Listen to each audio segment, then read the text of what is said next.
Okay, so let's talk a little bit about Flash, how to use some of the basic tools. I'm first going to create a new file, so you can go ahead and do that if you like. Create file, new. And if you notice, the default is an ActionScript 3. In some of the older versions of Flash, it used to be ActionScript 1 to 2. Those no longer are in the cloud version. I think CS6 still has ActionScript 2 in it. So it's just basically ActionScript 3. So you also notice that the default is 550 by 400. I'm going to keep the default. So your ruler units are in pixels. I'm just going to keep it in pixels because it just works better with the internet. But if you feel more comfortable, you can change it to inches. It depends on what you want to do. The default frame rate is 24. I'm just going to keep it, and the background color is white. So I'm just going to hit OK. And I'm just going to kind of pull it apart. So you can easily do this too if you like. I just kind of make my file a little bit smaller so that I can work with this with you. Let me just bring it up a little bit just so you can see the file a little bit better. You can kind of move it along, move it up. And I'm going to select right here and I'm going to make it 150. Just so you can see what I'm doing here. Now we obviously need to have some panels if we're going to work with the program. I purposely didn't open them up so you can see me open them up. So I'm going to go ahead, I'm going to make sure that I have my tools. And you notice when you open up your tools, I like them set like this. If you just kind of hover on the side, you can change them to any orientation that you want. I prefer to have mine this way. It's easier for me to work with.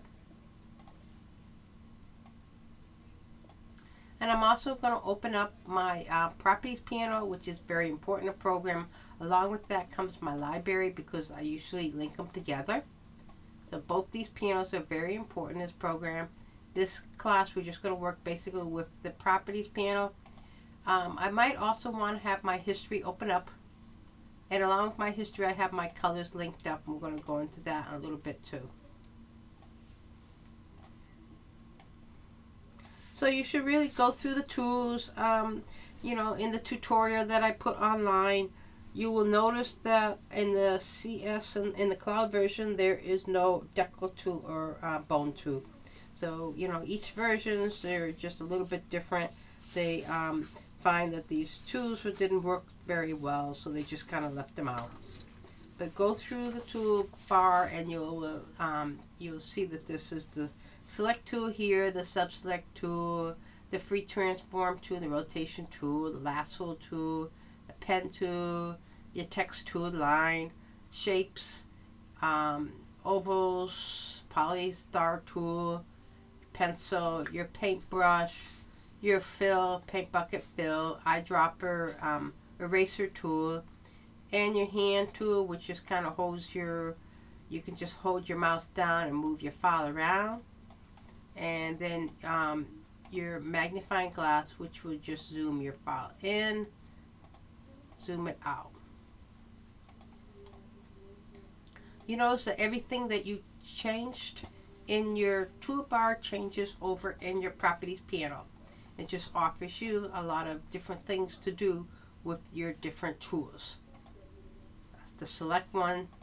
That's if you select the stage, you'll notice that it changes. You can change your size here. Just put a number here. You can change your size and your width. You can change the color of your stage. I'm just going to leave it at white. This is easier for you to see as I'm working on the file. Now the stage is where everything takes place in your file, and you should be mindful that if I created, for example, if I create a rectangle,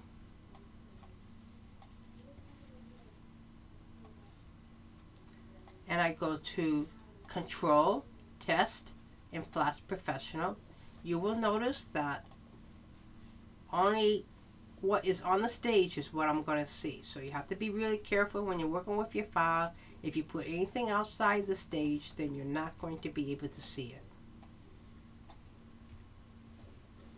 And I'm just going to just highlight these and hit the delete button and delete them. So you can move your panels around.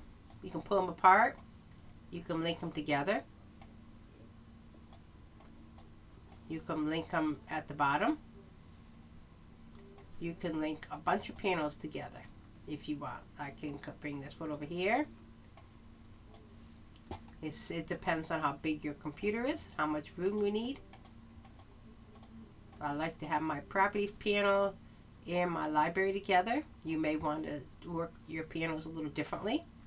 You notice in your history panel that I have a scroller here, and I can scroll right up to the beginning and select where I had first started. Now you can set up your preferences for how many undos you want. You just have to go up to Flash Preferences in a Mac, and I believe it's Edit in Preferences in a PC. And the very first preference, you'll notice it says how many undos. I usually set mine at 100. And auto recovery, that means that it will save your file. You can set it for 5 or 10. I'm just going to set mine for 5. And then I'm just going to hit OK. I'm just going to move this panel out of the way for now. Now you can also set, I have mine in Animator. I'm going to actually, I'm going to create my own space. I'm going to call this New Workspace. I'm going to call this Mary. And then I'm going to hit OK because I like what I have here and I like to keep it like that. But I can actually change my workspace just by selecting it over here. There may be something else you like better. Each one of them changes a little different, but then I can go back to Mary, and there's the workspace that I was working with. So you can just go right back to your own workspace, which is kind of fun. As you can just check the other workspaces and see what they do.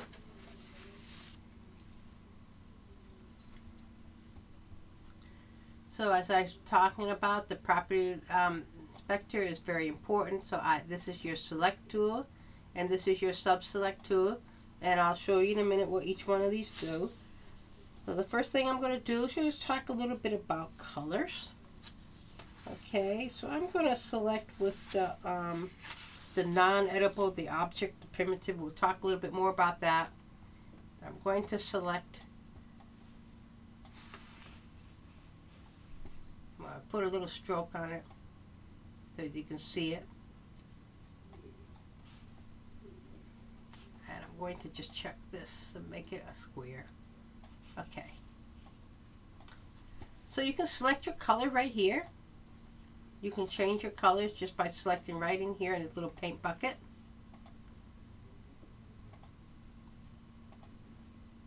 But you also notice in your properties panel, you can also select your color over here.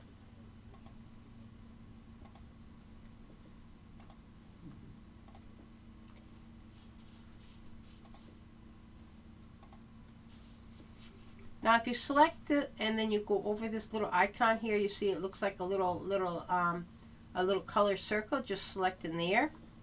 Then you can also determine your colors by selecting it there. You can make your colors dark. There's a little slider here. It's kind of hard to see on this dark background. You can change your background light if you want. That's totally up to you. I'm just going to keep it dark because I think that's the default, and most people, their background is going to show up dark. So you can adjust your colors there. If you know what color number it is, you can put the number right in here. So basically when you're working with web design, you work with RGB or HSB. And this is the web color in the European web color. In America, we use RGB. So once you get the color you want, you just hit OK. And it's going to change. You can go back and change your color again if you want to. Now if you decide you don't want any color, and if I select in here again, I just hit this little icon right there, and that takes the color away. And I can put it right back in again. Now if I want to alter the size of my image, I just have to select my image, make sure it's selected with the select tool. The select tool also moves your image around. And I can select the transform tool, which is underneath it.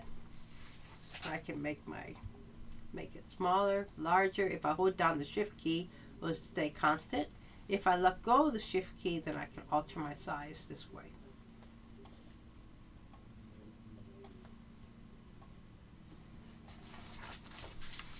So I'm going to take a minute here and talk about the different drawing modes here.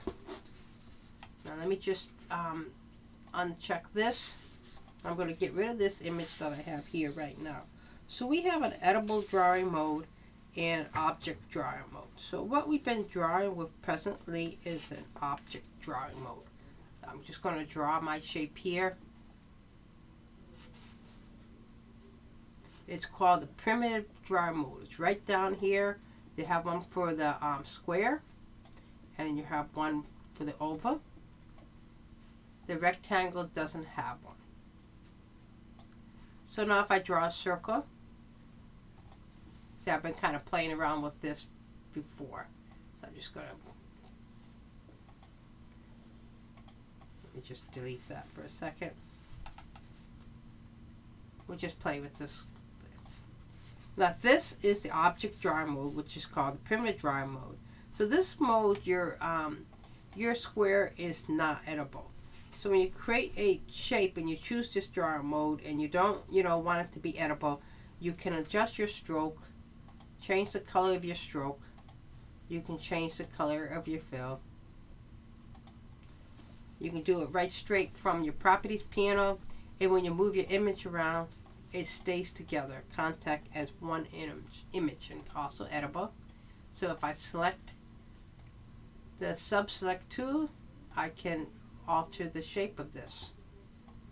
And this is exactly what I did with my circle. If I select this and move this, and I open up my circle again, I can just select the sub-select tool and alter my shape.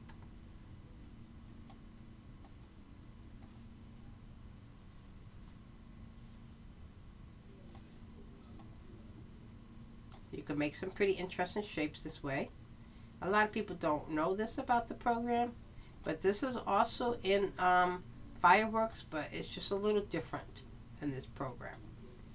So if I decide that I want to bring this right back, I can just follow this along.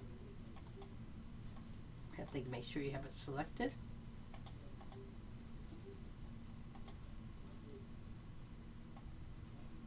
Bring it right back. Takes a minute.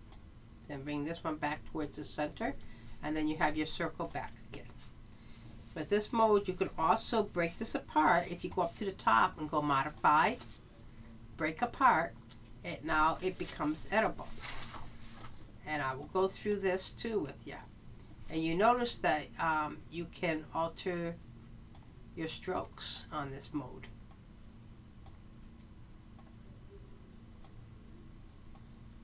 Yeah, it offers a lot of creativity, this program does.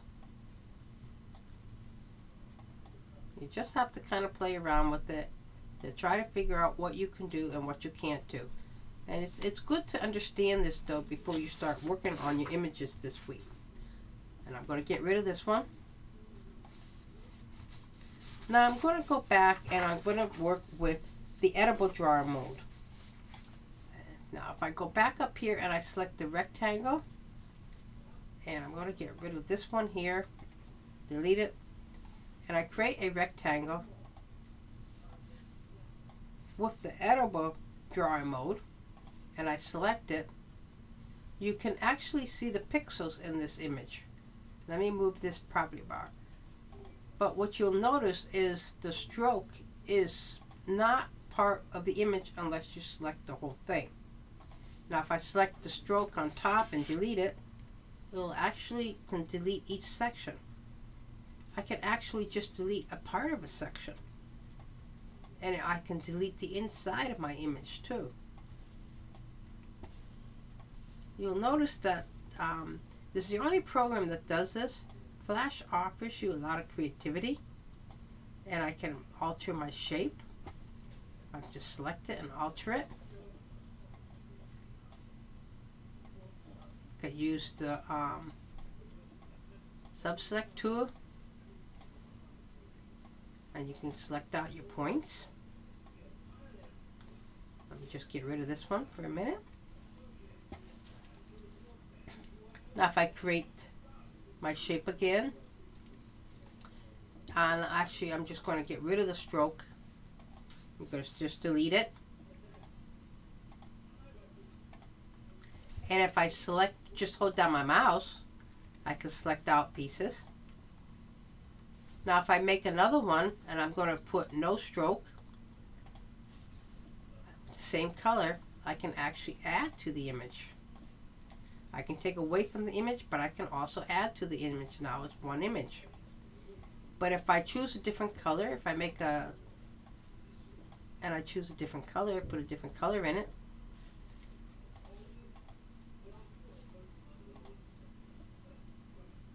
you have to make sure it's selected, and I put it on top. Now watch what happens. It actually pulls it away. If I put it in the center, it'll pull away.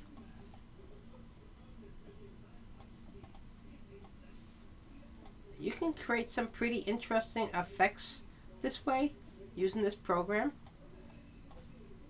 But you have to actually deselect first. There.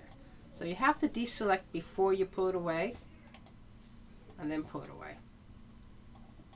So colors that are same color merge together. Colors that are different, the one on top, you put it on top, deselect, it actually pulls away the color. So it's good to understand the two different color modes so that you know. Let me just put my stroke back on again. Now if I create my shape, I can also select it, go up to the top and go modify, convert to a bitmap.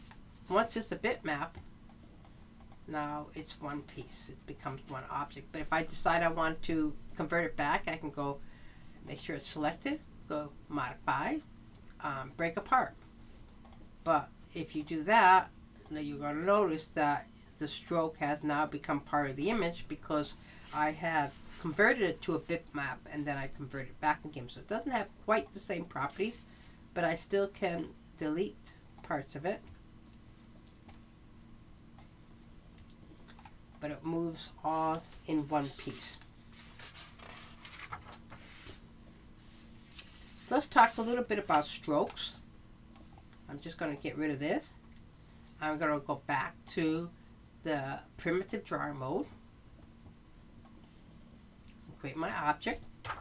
And again, you notice in the primitive drawer mode, I have options for stroke and fills together. So you see my stroke, I can change my color here. I can change the size, make it small, large. I can change the style, make it dashed, give it a different kind of effect. If I go over here and I select this little icon here, it says edit stroke style, I can actually edit my stroke here. You can edit the size. You know, you can do a lot of different things to it. You can just kind of play around with it. You could increase the stroke on it. Okay. See, now I've really changed it drastically. If I don't like that, then I can go back to what I had and go back and change some of the things that I have done before.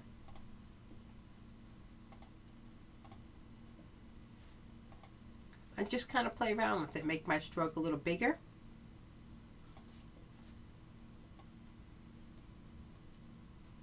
Because some things are going to be a little more effective than others.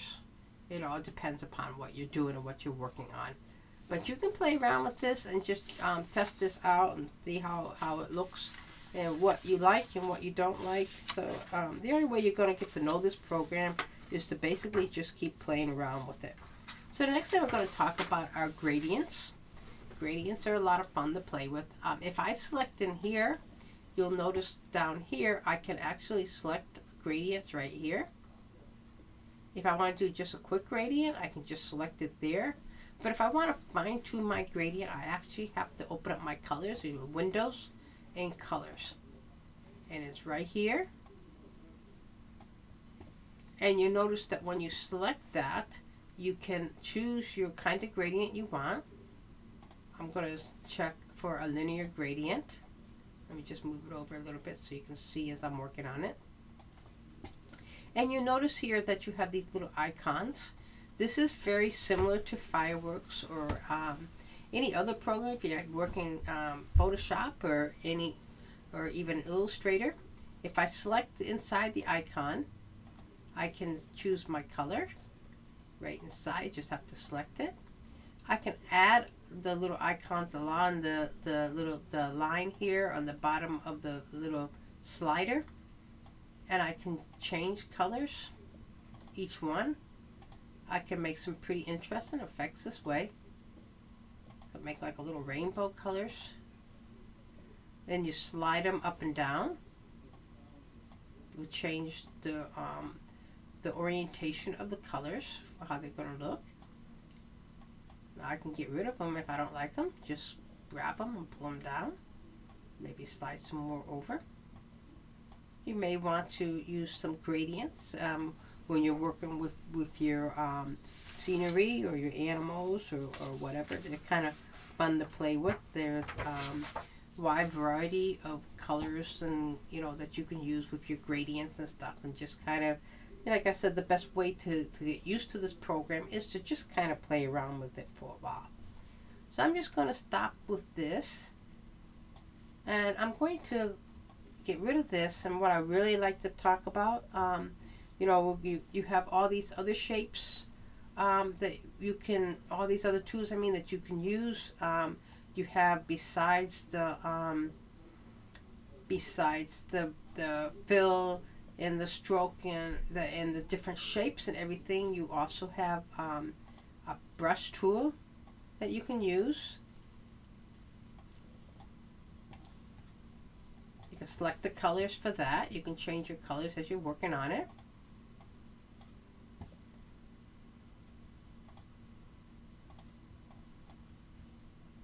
Let's get rid of this and choose a color here.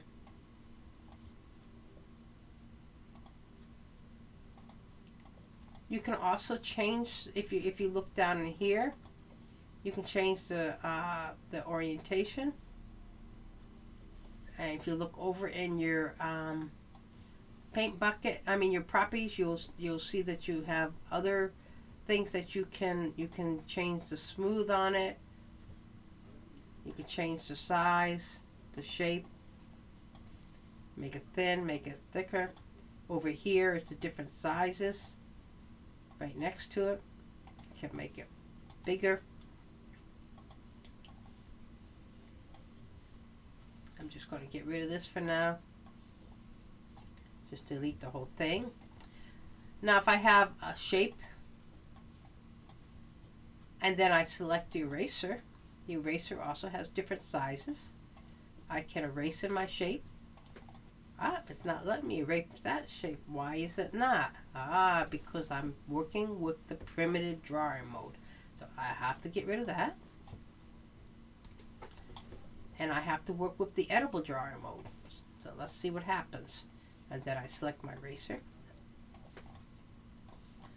Okay, now why is it doing that? Let's just check and see. Because I don't have it correctly. I need to have the eraser normal. There you go.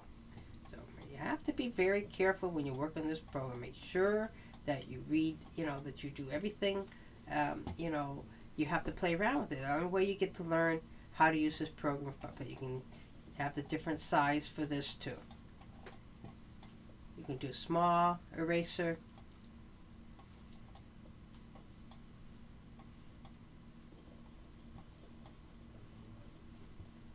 Now you notice in your history palette, you can just go right straight through your history palette, and anything that you don't like, you can just go all the way back up to where you are. And say, I like this and that's where I want to stay.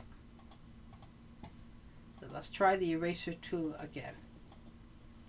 See, it still won't work on that though. It has to be in the editable drawing mode, okay?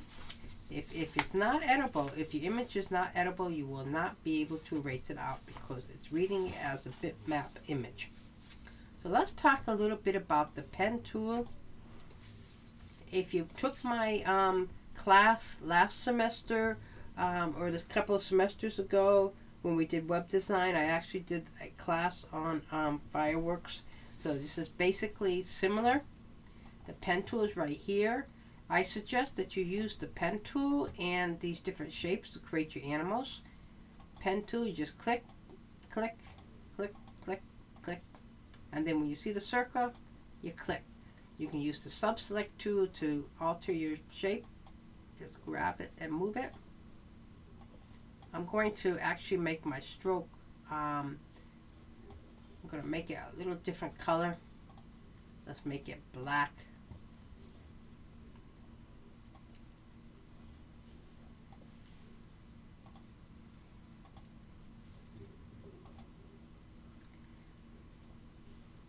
And let's just do it again.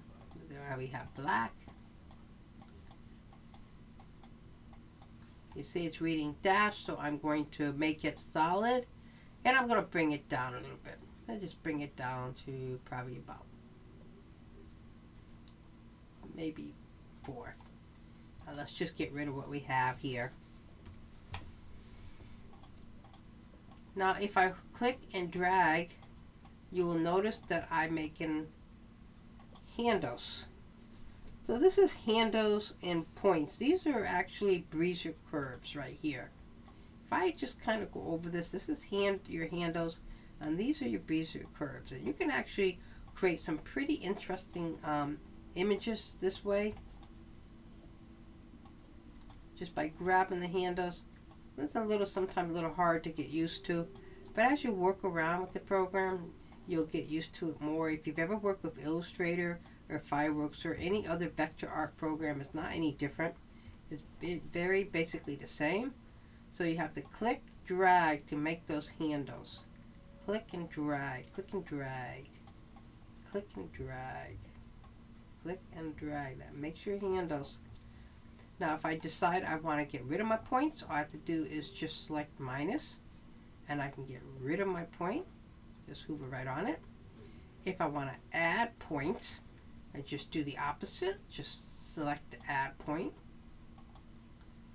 and I can add points. So remember, the more points you have in your image, the more memory it's going to use.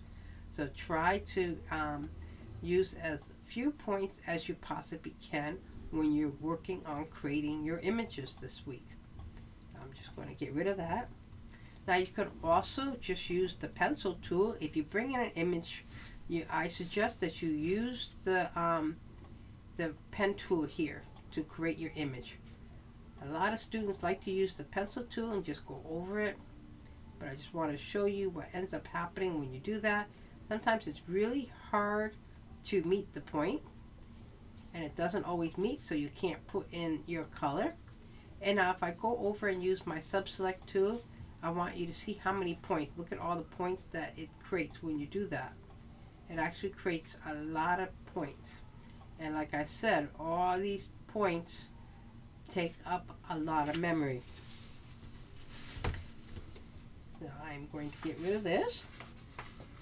So there is no deco tool in this program as there was in CS6.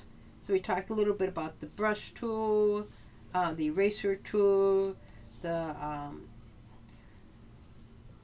if you notice here too, there's also a little eyedropper, so that if I decide I like this color and I make another shape and say it's a different color, I can just select the eyedropper. Oh wait, that's hard. This should be, we'll put in red. I can just select the eyedropper, go over to the eyedropper, and select this, and it'll change to that color. So that, you know, if you bring in an image and there's certain colors on the image, say that you bring an import an image into the program, and there's colors on it that you want to use when you're creating your animals, then you can just use the eyedropper to bring it in. Now to import an image, you're going to probably want to import an image to use to draw over. All you have to do is just go File and Import to the stage. I don't want you to save these in your library. Just import them. Let me just go ahead and import something.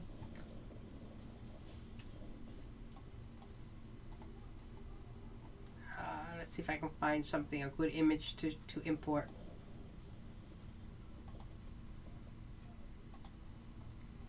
I find a little file someplace here. Might not be able to do that. All right, here we go. We'll just open this up. All right, so I have this little saw here, this little saw image. Say I want to draw on this image, okay? So I can just have this image. Let me just open up my my toolbar, my timeline. I'm just going to lock it, and then I can just create my image right on top of it. I can just take my pen tool, just go right along it. Actually, what you got to do is make a new layer and draw on that layer. So just go right along it using this tool. Just kind of create your image.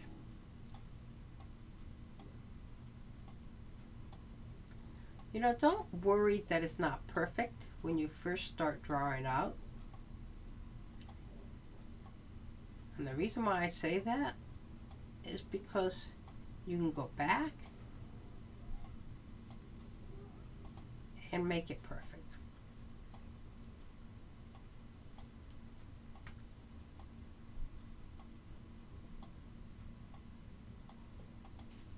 And then you meet your, let's just go ahead and move it. Whoops.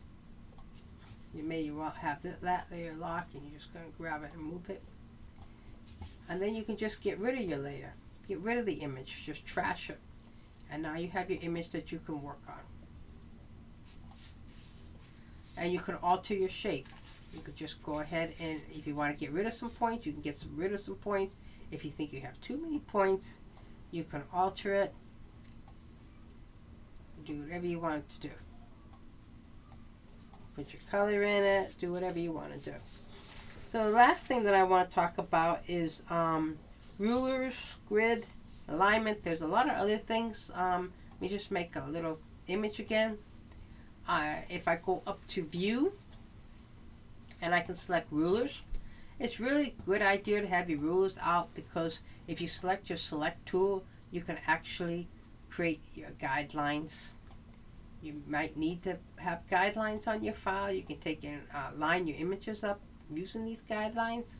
You know, bring your image up close, and you see that I used the editable tool, so that's why I'm just going to get rid of this. Just delete it.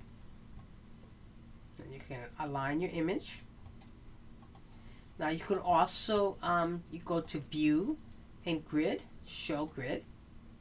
Now if I decide that that grid isn't exactly what I want, it's too close, let me just go up to view and edit grid, and it opens up a dialog box. Say I want these to be 50 pixels apart. I can just put 50 and then hit OK. And you see now I have a grid that I personalized, so I can align my images. If I want my shape just to fit right in there, I could do that. Just select it. Just make it fit to where you want it.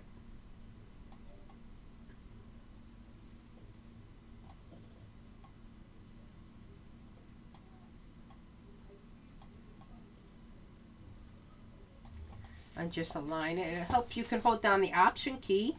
If I hold the Option key down, and I can make a copy of this image. This comes in handy when you start, if you want to create a little image. Say you want to create a duplicate of this, and you're in the editable mode. You have to highlight both of them, and you can just